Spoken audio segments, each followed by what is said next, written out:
know, that just means now we gotta test out the boost and see where it's at. The race fuel, the fuel system, the money on the hotels, and all the time we spent on the GSX. Just to make 4 passes and go a maximum speed of 56 miles an hour at 19 seconds.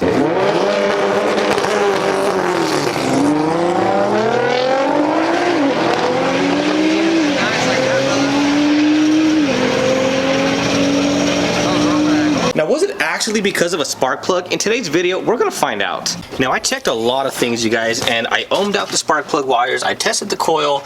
Honestly, it's looking like I was just having spark blowout at 4,000 RPMs, which is very interesting because the spark plugs, I kid you not, are probably less than a week old. Come on. And they were replaced just in case to make sure that we had no problems at import face-off. But just because something's brand new does not mean that it's in good shape. Along with the spark plugs, we're also going to be replacing our map sensor. It had an Omni 4-bar map sensor that Jason Drew recommended that I should probably swap out. So I went ahead and purchased this beautiful AEM stainless steel 5-bar map sensor that should be able to read up to about 55 pounds of boost on this thing. So along with replacing our spark plugs, we're going to be finding out the true boost that this car, this 1997 Mitsubishi Eclipse GSX, was actually hitting. I've always said for years it's hitting about 40 pounds of boost. Honestly, you guys, we're going to install this and I bet we're hitting about 48 pounds and I had no idea. But first we can install this beautiful looking thing, we got to install these shiny beautiful things. Now I'm going with the BR7ESs. Now I took out the P, which is the protruding, which is, you can see the electrode and all that grounding is actually a lot tucked in, and we also gapped them down to about 18 thousandths. Honestly, I don't have an upgraded spark system. Eventually I'm going to be installing one. The wiring is pretty much the same. You still have a 3-wire harness, which you have a ground, a 5-volt supply, and a signal wire. So honestly, the wiring should be super easy. It's just we gotta find a place to mount this. If you guys haven't noticed, I like to try to keep a clean engine bay, and I'm trying to put this somewhere that's accessible, but not an eyesore. And you can't even tell where I mounted it. When I said accessible, I didn't mean that accessible. I mounted it in the very back on the firewall using a 7/8 rubber isolator that holds onto the sensor. I think it works fine, guys. You know the rubber isolators I was talking about? We used them to hold up the fuel line underneath the car. So happily, the AEM 5-bar map sensor is exactly a 7/8 and fits perfect within this thing. Now for my favorite part in the world is, if you guys haven't noticed already, heat shrink and solder. Oh my god. Oh, I'm sick and tired of soldering things. Now when we built the fuel system, I probably used about 2 of these little rolls.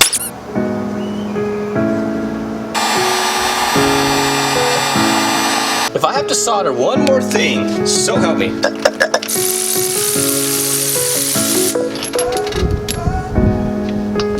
Now you can kind of see the big difference that I'm doing. I'm moving away from the projected style porcelain. You can see how high it sits versus the non-projected, which is in here. In a strange sequence, just before the startup on the GSX, she's gonna leave in the Supra. So loud. This is next.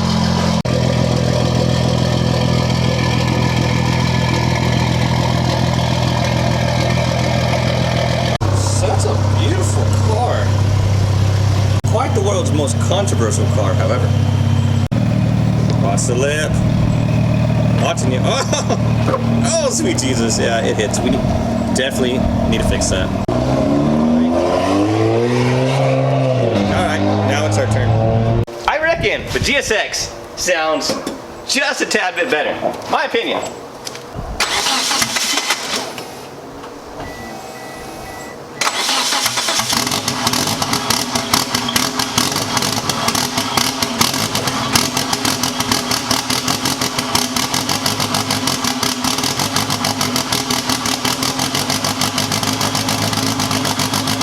So far, so good. It's actually working. Also, check this out. We also started logging the AEM 5-bar map sensor. We're getting some vacuum, which is a good thing. Let me know, why does it say 3.3 inches of vacuum with the engine off, key on? Normal? Look at all this room for activities! Bye, Supra!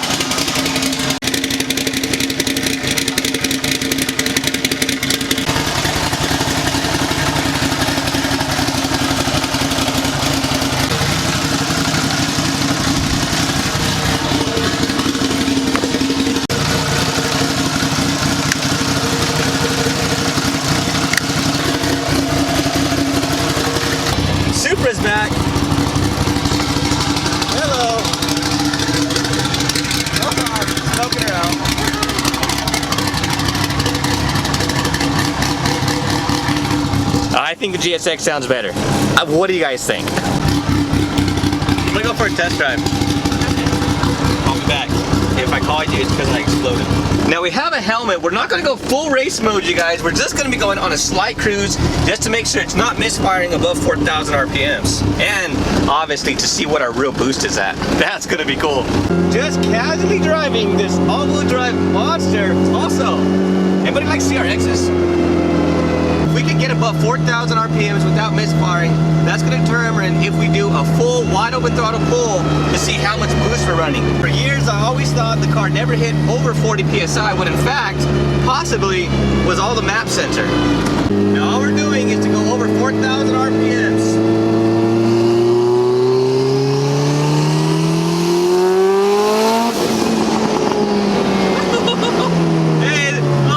God, it's not misfiring. You son of a gun, it was spark plugs. It was spark plugs the entire time. Ah! No, that just means now we got to test out the boost and see where it's at. Now please forgive me for this wide open throttle pull. I can't shift the car, pull the camera, and drive at the same time, so it may look a little ugly. And when I say I'm a little nervous, I'm a little nervous. Ready? Let's do it.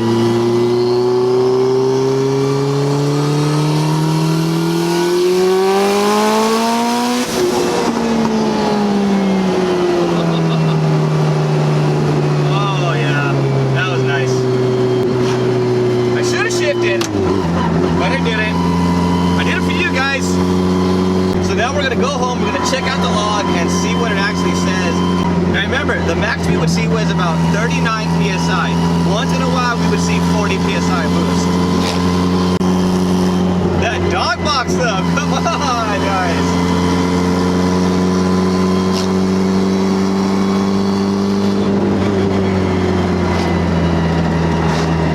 You know, for some reason I just feel completely safe whenever I come home after doing pulls in the GSX.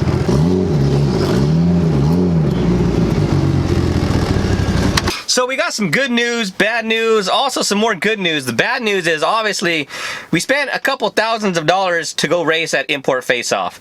We didn't get to race because it was a spark plug issue. Note to self, bring spare spark plugs. Oh my God, oh, it happens. But we got some good news. So I'm looking at the logs right now and check this out, you guys. This is a log from October. We're at 7,000 RPMs, 100% throttle. My Omni 4-bar map sensor was reading 38.4 PSI of boost. Now, no matter what I did, you guys, I could not get more than 39 PSI. Now, the log that we just did, that pull that you guys saw, we hit 42.1 PSI boost. Fuel line pressure is over 100 PSI, sweet Jesus. But that means that the AEM 5-bar map sensor is working properly. I also did another pull without the camera because I wanted to do a good pull, and check this out. So I did a third gear pull. We hit 43.9 PSI. The AEM 5-bar map sensor is working perfectly fine. However, wastegate duty cycle is at 100%. I'm trying to force the wastegates close, but we still kind of maxed out at 43.9 PSI. I'm sure if I play around with the boost settings and a little bit more, I can probably get a little bit more out of this. Comment below if you have any more additional information that you guys want to share on how to get 50 pounds of boost on this 6767 before we swap out to the bigger turbo. Also, don't worry about the AFRs. I'm running super rich at 10.4. I'm going to be shooting for around 11.5, 11.3. Honestly, I'm not too worried about that. I'm just trying to figure out the boost issue. But between shifts, I'm using no lift to shift. This is where the clutch pedal is pushed in. You guys check this out. Between shifts on a manual transmission car, boost pressure drops to 32.9 PSI because it retards ignition timing, spools up the turbo, big old backfire between shifting, and it keeps boost pressure. How cool is no lift to shift using the anti-lag? You know, I'm gonna say today was a good day of testing. Definitely. Little upsetting, but definitely a good day.